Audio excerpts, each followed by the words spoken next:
Hello mga kabosing! Welcome back to my vlog! Ayan mga kabosing, as you can see, I'm dito pa ako ngayon sa my waiting area for the bus stop mga kabosing. So galing pa akong interview ngayon, kaya magba-vlog muna ako ngayon sa aking mga hot pick wish list na mananalo bilang isang Mr. of Philippines, Mr. of Pilipinas worldwide.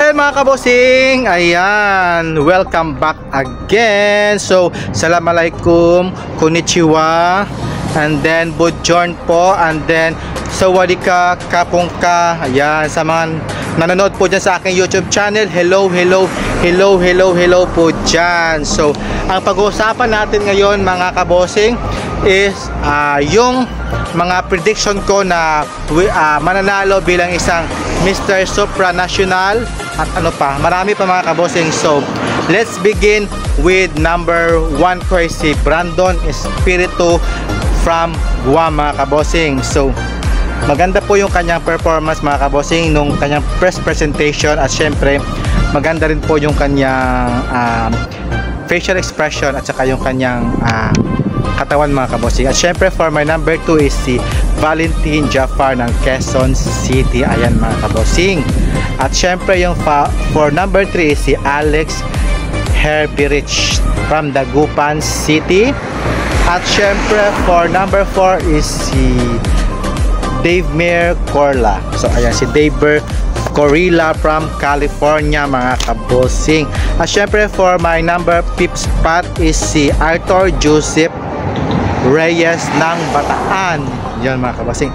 At syempre for number 6 is si Jupiter Francis from General Santos mga kabosing. At syempre for my number 7 is yung si Aaron David from New Zealand mga kabosing. Andyan po yung bus, pero hindi po yung aking sasakyan pa kasi number 23 po yan mga kabosing. At syempre for number 8 is from si Jeffrey Ilaga ng Italy mga kabosing. So ayan, at syempre yung number 9 ko is yung si Anthony Comonongham ng United Kingdom. So ayan mga kabosing. At syempre for my 11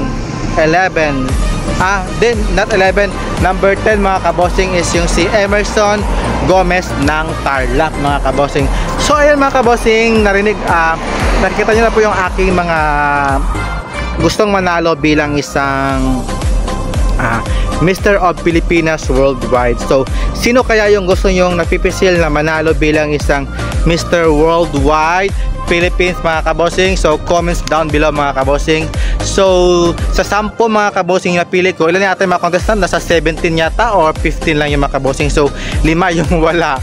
So yan mga kabosing. So see you po sa next vlog mga kabosing. So ayan po, andyan po yung orchid. So andito pa ako sa Alsip yon.